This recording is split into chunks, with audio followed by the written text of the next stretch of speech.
Hello, I'm Kamal Santamaria. This is Counting the Cost on Al Jazeera, your weekly look at the world of business and economics. This week, coronavirus. From trade war to fears of a pandemic, we examine the impact on China, its neighbours and the world, including the possibility of it being as bad as the financial crisis a decade ago. And our regional focus is on Cambodia, an economy, like many, that is connected through trade with the world's second biggest economy and now faces the very real prospect of jobs losses. Plus, can't pay, won't pay. Argentina's new president takes a tough stance on the country's unsustainable debt. It was a bruising year for China. A trade war with the United States left its economy expanding at the slowest pace in 30 years. And economists estimate 4 million jobs may have been lost.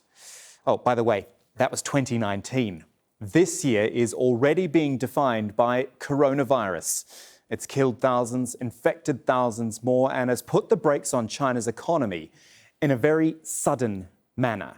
Here are the numbers. Economists polled by Reuters expect China's growth rate to slump to 4.5% in the first quarter from 6% in the previous quarter. That would be the slowest pace since the financial crisis. With much of the country in lockdown, the virus could affect up to 42% of China's economy, according to Standard Chartered. Companies may struggle to make payments on loans, leading to a rise in what is called non-performing loans. Chinese airlines, they've been forced to ground their planes. They are expected to lose $12.8 billion in revenue. Globally, the airline industry is set to lose $29 billion, according to IATA, the International Air Transportation Association. And the impact of COVID-19, as coronavirus is officially known, is being felt regionally. Remember, China is such an important cog in the way we trade. It represents a third of global trade. And again, according to Standard Chartered, it is these nations which are shaded in dark through the Asia-Pacific region which are going to be the most effective. We're going to zero in on Cambodia, where the economy is strongly dependent on Beijing, and the government is now warning of job losses. Wayne Hay has our report from Phnom Penh. The skyline in Cambodia's capital Phnom Penh has changed dramatically in recent years. Buildings went up rapidly as the money flowed in, mainly from China, Cambodia's largest investor. But China's economy is grinding to a halt, making for uncertain times for many, including the 200,000 Cambodians employed in the construction sector. I'm so worried. If I lose my job, I don't know where I would find another one. I also owe money to the bank, so if I lose my job for a few days, it would be tough for me to pay the loan. There's even more uncertainty for those in the garment industry, which is facing setbacks on two fronts. The European Union will place tariffs on some footwear and clothing it imports from Cambodia because of a deterioration in democracy and workers' rights. The industry employs almost 800,000 people and relies on Chinese investment and raw materials. With many suppliers in China closing down because of the spread of coronavirus, Cambodia's government says some of its factories will suspend operations for as long as 3 months. As many as 90,000 people may lose their jobs temporarily. In recent years, China has become more influential and more invested in Southeast Asia, from tourism to construction to manufacturing. But even before the coronavirus outbreak, as the Chinese economy was slowing, governments in this region were beginning to wonder if they were becoming too reliant on China.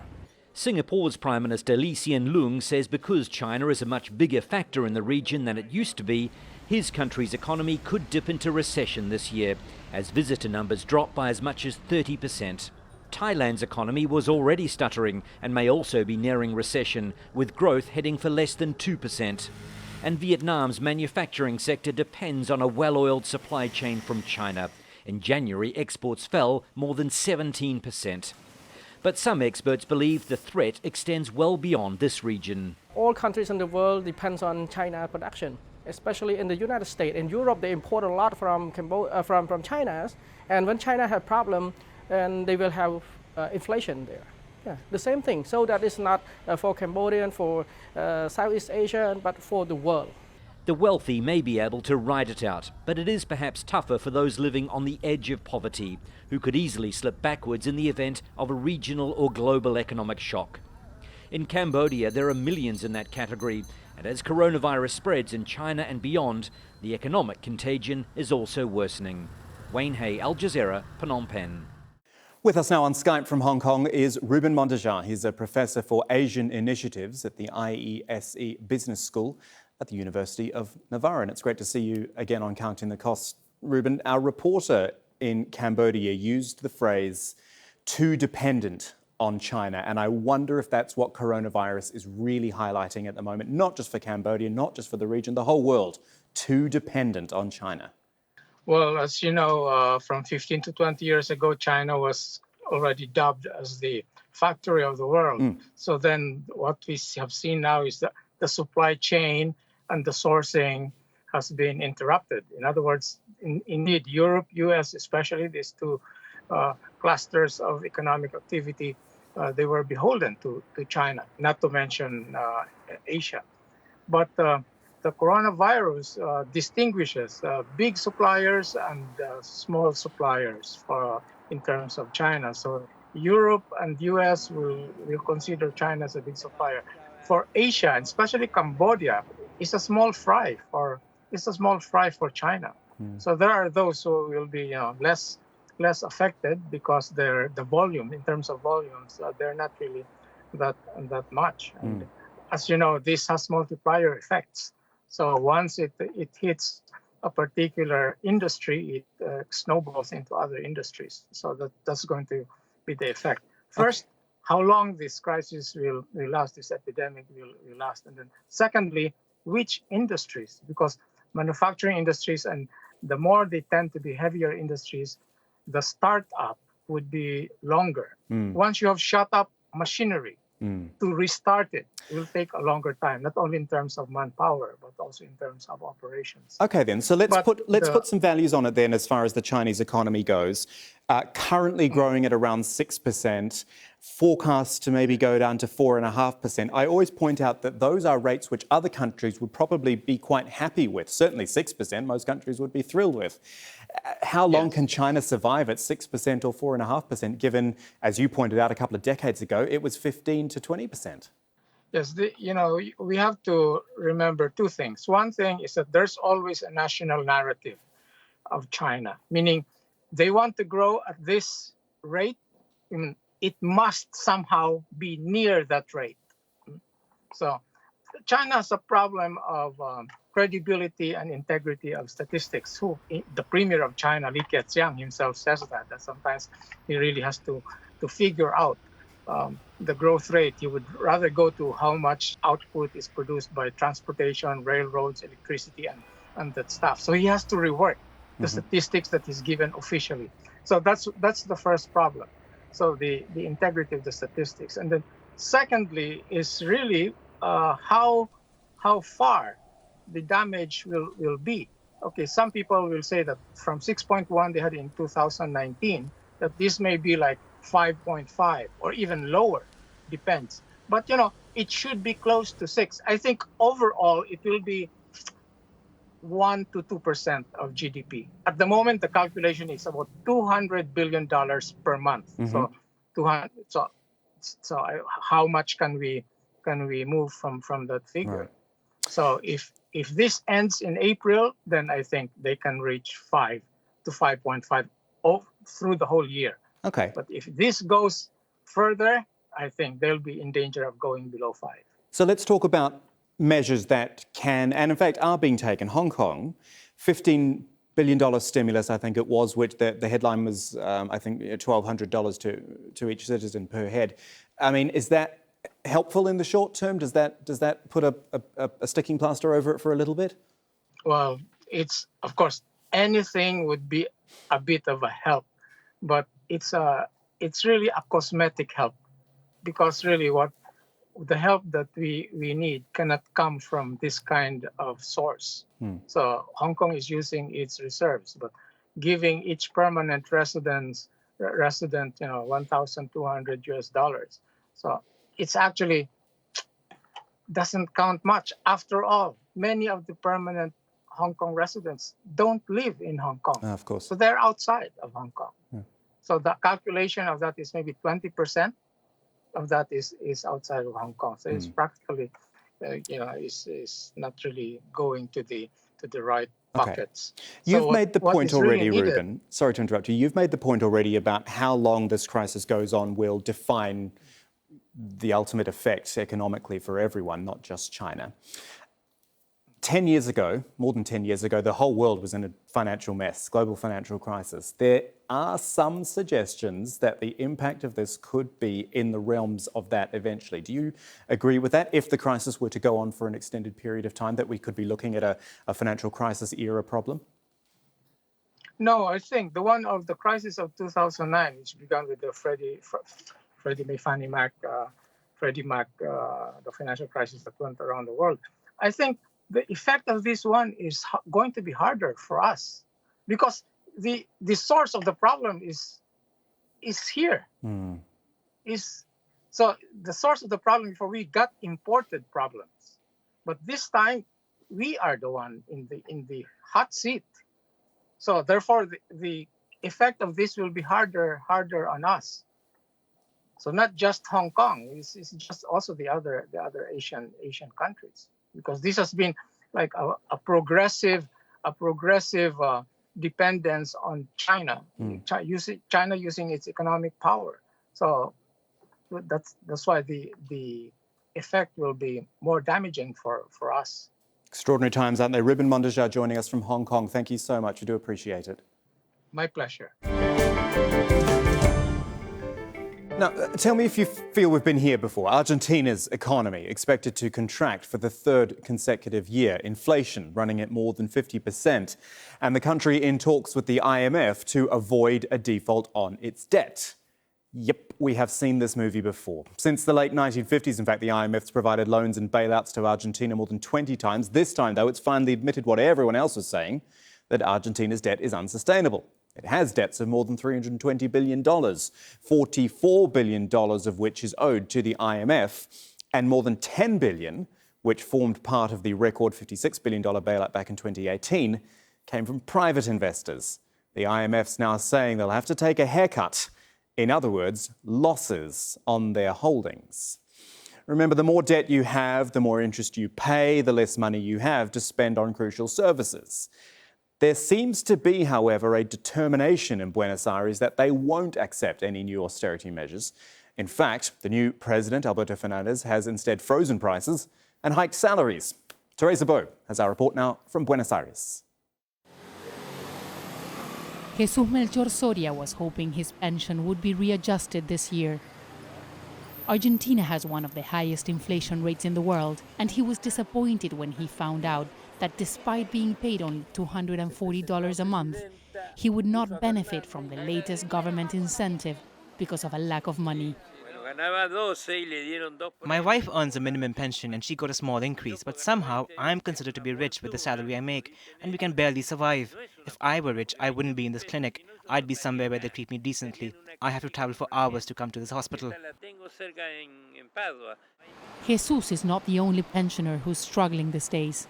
Argentina is coping with recession, inflation, growing poverty, and billions of dollars in debt. For many here, it brings back memories of 2001 economic collapse, when Argentina was isolated from the international markets after it failed to pay its debt. The administration of President Alberto Fernandez and the IMF seem to agree on one issue: the debt payments are unsustainable.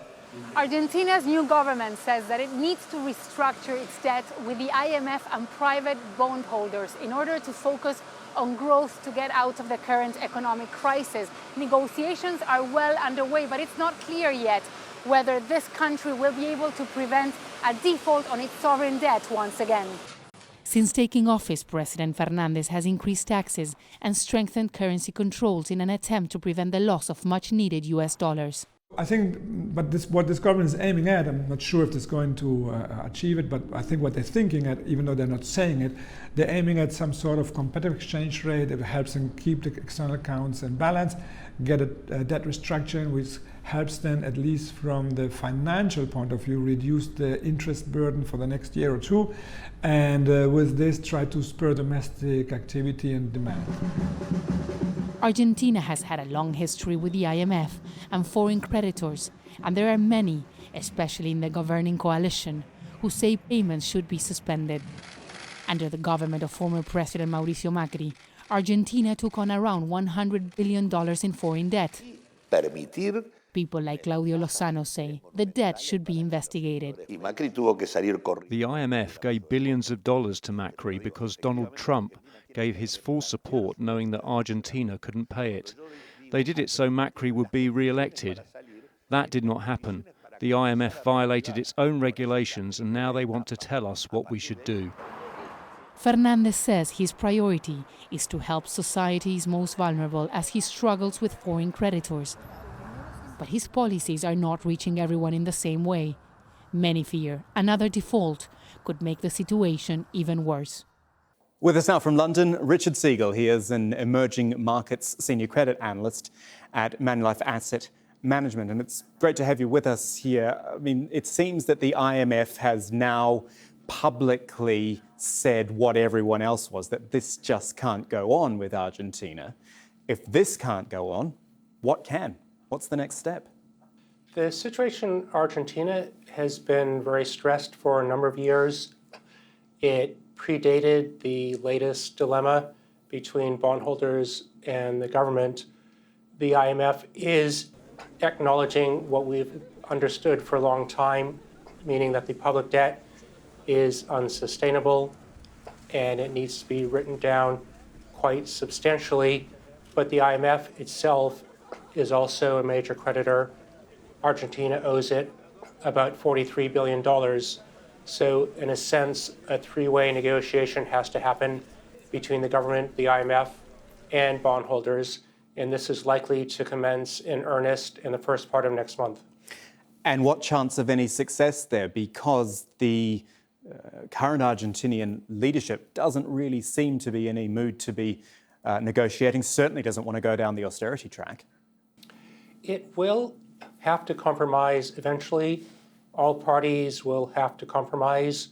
The IMF is perhaps in the toughest position of all because it was full speed behind the last administration. Bondholders acknowledged they were too generous in lending to Argentina during the last administration, but the IMF announced a $50 billion package in June 2018. So some might say that it's part of the problem as well as part of the solution, but the IMF has in its benefit a new senior leadership, so it is able to turn the page. It is a question of just seeing how the numbers work and managing the negotiation process. I'm glad you made that point about the IMF, in one sense, actually being part of the problem, because it does always interest me that IMF loans are seen as a necessity. You know, a bailout is needed to avoid defaults, but they're still loans. They still need to be paid back, and it can just end up exacerbating the problem sometimes. It does, and this happened during Argentina's last debt crisis, meaning that the IMF was such a large creditor. It and European governments were also very large creditors to Greece. Those debts couldn't be written off. The IMF can't, by statute, write off debts owed by middle and upper income countries, which means that everyone else has to pay a much larger burden. But it has to work this way because the IMF is the lender of last resort. And if this system breaks down, then that will cause a lot of moral hazard and a lot less certainty for countries that do get into crisis situations. Let's talk about the private bondholders. You mentioned them before. What is the likelihood of them taking a haircut, as it were? You know, in the province of Buenos Aires, they did manage to avoid a default. And the bondholders, led by Fidelity, held their nerve. They got paid in full. The situation with the provinces and wealthier municipalities, such as the city of Buenos Aires, is much different. Of course, they are also financially strained as well because weaker growth means lower tax revenues, but their debt levels are much lower. By contrast, Argentina had very open access to the international bond markets, and most of this was in dollars, whereas their revenues are mostly in the local currency. So when the local currency devalued, its ability to repay in dollars, which was much lower, bondholders, for the most part, recognized they were overgenerous, and therefore large haircuts have been discounted since last August. Quite famously, Argentine government bonds fell by nearly unprecedented 30 percentage points in 3 days. The differences of opinion between bondholders and the government, led by Economy Minister Guzman, are not that substantial. Also, Argentina's weight in the emerging market index is only 1%. So the amount of relative pain that bondholders will have to accept is fairly low. So I wouldn't over-dramatize the likely difference of opinion.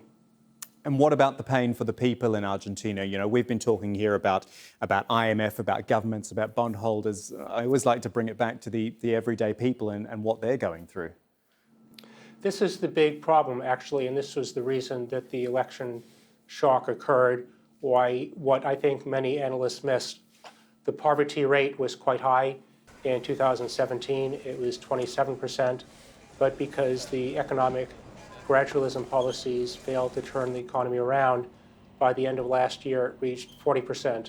And this has to be the first priority of the government when it stabilizes the financial system and the economy, to address that and not worry so much about any other particular macro indicators. And in that regard, I think the Argentine government has the right emphasis.